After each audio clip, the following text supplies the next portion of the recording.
সমগ্র দেশবাসী এবং সালমান শাহ ভক্তদের আমার বিজ্ঞ আইনজীবী যারা আছেন ওনারা বলবেন। আমার ক্ষান্ত দেন সবারে সালাম, সবার প্রচেষ্টায় আজকে আল্লাহ তাআলা এটা কবুল করছেন।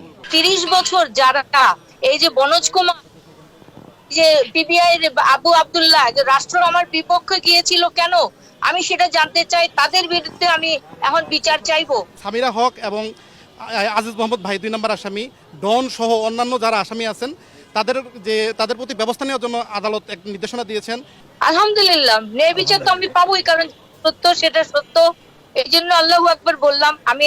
আমি তাহাজ্জুদে খবর পাইছি যে এটা আমার কেন দিবে না। এটা আমি এখন মামলার শুধু হত্যা মামলার তদন্ত করব না।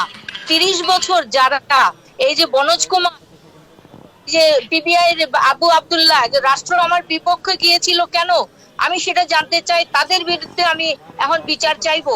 তারা কেন আমার মামলাকে প্রভাবিত করে 29 বছরে সাক্ষী সব নষ্ট করে মামলাটাকে আত্মহত্যা বলে প্রমাণ করতে চাইলো। এটার বিচারও আমি চাইবো এখন আদালতের কাছে। এটা আমার মূল দাবি। আর বাকি তো আমার আসামিদের বিচার হবে। আমার ছেলে আত্মহত্যা করে নাই। আমি প্রথম থেকে বলেছি আমার ছেলেকে খুন করা হয়েছে এবং পরিকল্পিতভাবে খুন করা হয়েছে। আমি দেশবাসীর কাছে অত্যন্ত কৃতজ্ঞ। আজকে এই বাচ্চাদের জন্য আমরা এই বিচারটা পেলাম। সর্বত আল্লাহ আমাকে সাহস জুগিয়েছেন। আল্লাহ আমাকে 30টা বছর মামলাটা জিয়ে রাখার শক্তি দিয়েছেন। না হলে হতো না। আপনারা সবাই ছিলেন বলে আমার লাখ লাখ সন্তানরা আছে। আপনারা দ্বিধা করবেন না। আমরা মামলাটা জয়ী হব। জয়ী বিজয়ী কোনো ব্যাপার না। আমরা সালমান শাহকে তো পাবো না, কিন্তু যে অপবাদ আমার ছেলেকে দেওয়া হয়েছিল সেটা খণ্ডন হবে। এবং এই যে এভাবে যেন আর কোনো অন্যায় না হয়। কিন্তু আমি এই মুহূর্তে থেকে আমি বনোজ কুমার, পিবিআই আব্দুল্লাহ, পিপি আব্দুল্লাহ সহ এই পুরো ইয়েটা যারা করেছে 29 বছর মামলাটাকে, এবং যে জজরা পরিকল্পিতভাবে সরাই দিচ্ছেন, যারা রায় দিতে গিয়ে তারা মিথ্যা তদন্ত করে দিচ্ছেন, তাদের বিরুদ্ধেও আমি আইনসঙ্গত বিচার চাই। আপনাদের সবাইকে ধন্যবাদ।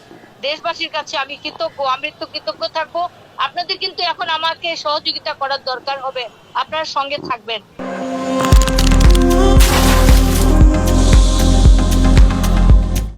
আমার অনুভূতি ইনশাল্লাহ পাবো। আমার অনুভূতি সমস্ত প্রশংসা মহান আল্লাহ তাআলার। আর আজকের এই মাননীয় আদালতের এই সিদ্ধান্ত এটার প্রাপ্য সমগ্র দেশবাসী এবং সালমান শাহ ভক্তদের আমার বিজ্ঞ আইনজীবী যারা আছেন ওনারা বলবেন। আমার ক্ষান্ত দেন সবারে সালাম, সবার প্রচেষ্টায় আজকে আল্লাহ তাআলা এটা কবুল করছেন। বুঝছেন? ইনশাল্লাহ ইনশাল্লাহ ইনশাল্লাহ আমরা প্রমাণ করে ছাড়বো যে এটা হত্যা না আত্মহত্যা। ইনশাল্লাহ আপনাদের সহযোগিতা চাই, আপনাদের সাহায্য চাই।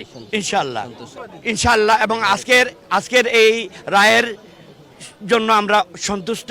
মহান আল্লাহ তাআলার কাছে আমরা কৃতজ্ঞতা প্রকাশ করছি। আমাদের সবার আল্লাহ হায়াতে তৈয়বা দান করুন। 20 সালে যে একটা রিপোর্ট ছিল, পিবিআই রিপোর্ট ছিল, যে রিপোর্টটা এর আগেও যে রিপোর্ট দিয়েছিল পিবিআই অপমৃত্যু হিসেবে একটা রিপোর্ট দিল, সেই রিপোর্টটার বিপক্ষে আমরা একটা রিভিশন দায়ের করেছিলাম আদালতে। বিজ্ঞ আদালত এটা বিবেচনা করে আমলে নিয়েছেন। আমলে নিয়ে আজকে আদেশ দিয়েছেন যে ওই সময়ে যে রিপোর্টগুলো পুলিশ দিয়েছেন সবগুলো ত্রুটিপূর্ণ ছিল, এবং যে পিবিআই যে তদন্ত করেছে সেই তদন্ত সঠিকভাবে করা হয় নাই। তারপরে যে এইখানে যে আমাদের নারাজি দেওয়ার যে বিষয়টা ছিল, সেখানে আমরা করোনাকালীন সময় যে এই সালমান শাহর যে মা ছিলেন, যে আসতে পারেন নাই বিভিন্ন কারণে, ওইটা আমলে নিয়েছেন, যে যার কারণে আমাদের এই ডিভিশনটা মঞ্জুর হলো। অর্থাৎ আমাদের এখানে বিজয়টা হলো যে একটা অপমৃত্যু হিসেবে চালিয়ে দেওয়া হয়েছে 25 বছর না, প্রথমে 25 বছর হলো যে আপনার রিপোর্ট দেওয়াতে 25 বছর তারা ব্যয় করেছেন। এই 25 বছর আমাদের বক্তব্য ছিল যে 25 বছর তারা ব্যয় করেছেন যে এই হত্যার আলামত নষ্ট করার জন্য। কিন্তু আজ আদালত যখন আমাদের রায় দিয়েছেন আমাদের পক্ষে যে এটা আসলে একটা হত্যা মামলা, তার মানে এই 25 বছরতে তারা যে সময় ক্ষেপণ করেছেন এবং ভুল রিপোর্ট দিয়েছেন, যে সঠিকভাবে তদন্ত করেন নাই, সেটা আজকে প্রমাণিত হয়েছে। এখন পরবর্তী সময়ে এই মামলার যে প্রধান আসামি যে সামিরা হক এবং আজিজ মোহাম্মদ ভাই 2 নম্বর আসামি, ডন সহ অন্যান্য যারা আসামি আছেন, তাদের প্রতি ব্যবস্থা নেওয়ার জন্য আদালত এক নির্দেশনা দিয়েছেন এবং পিবিআইকে নির্দেশনা দিয়েছেন পরবর্তী আবার এইটা করার জন্য, এজাহারভুক্ত করার জন্য এবং তদন্ত করার জন্য, এবং বিভিন্ন দপ্তরে যে এই রিপোর্টটা এবং আজকে যে রায়, এই রায়ের কপি যত দ্রুত সম্ভব আজকে আদালত পাঠানোর জন্য নির্দেশ দিয়েছেন।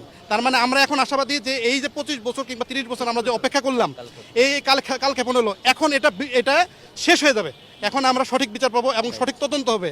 আমরা আশাবাদী, যে সর্বোচ্চ আশাবাদী যে এই মামলার যারা আসামি, এই মামলার যে প্রধান আসামি সহ অন্যান্য যারা সহযোগী আসামি ছিলেন, তাদের মধ্যে একজন 164 দিয়েছেন। আজকে আদালত এটা পরে শুনিয়েছেন আমাদের, যে ওইখানে উনি 164 স্পষ্টভাবে বলেছেন যে অভিযুক্ত আসামি যাদের নাম এখানে উল্লেখ করা আছে তারা সবাই জড়িত ছিল, এবং আদালত এই মর্মে নির্দেশ দিয়েছেন যে তাদের যাতে বিচারের আওতায় নিয়ে আসা হয়। আমরা এখন আশাবাদী যে আমরা বিচার পাবো এবং এই সালমান শাহ সত্যের জয় হবে। সত্যের জয় হবে বলতে সত্যের জয় হয়েছে, সত্যের জয় হয়েছে। আপনারা জানেন আজকের যে মহানগর দায়রা ষষ্ঠ আদালত, বিজ্ঞ আদালত, বিজ্ঞ বিচারক ছিলেন জান্নাতুল ফেরদৌস ইবনে হক।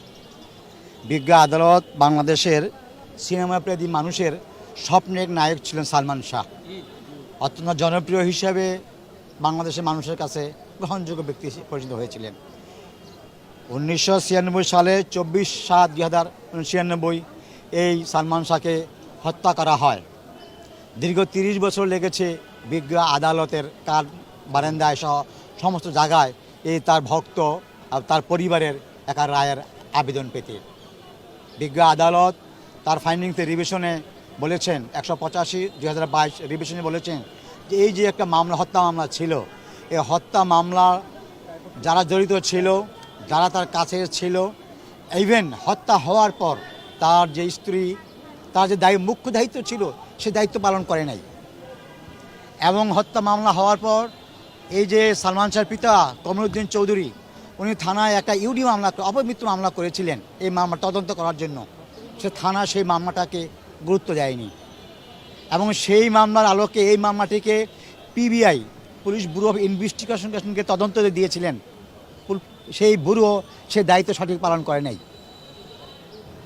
সর্বোপরি সালমান শাহের পিতা এই পিবিআই তদন্তের যে প্রতিবেদন ছিল, সে প্রতিবেদন যে এই মামলার যে একজন আসামি, এই আসামি ছিলেন তানভীর আহমেদ, উনি একটা জবানবন্দি রিজভি আহমেদ ফরহাদ, উনি একটা 164 জায়গায় জবানবন্দি দিয়েছেন হত্যা মামলা। এই হত্যা মামলা কারা কারা জড়িত এবং কীভাবে তাকে হত্যা করা হয়েছে, থানা পুলিশ, পিবিআই এবং এই পুলিশ ব্যুরোতে প্রতিবেদন এসেছিলেন।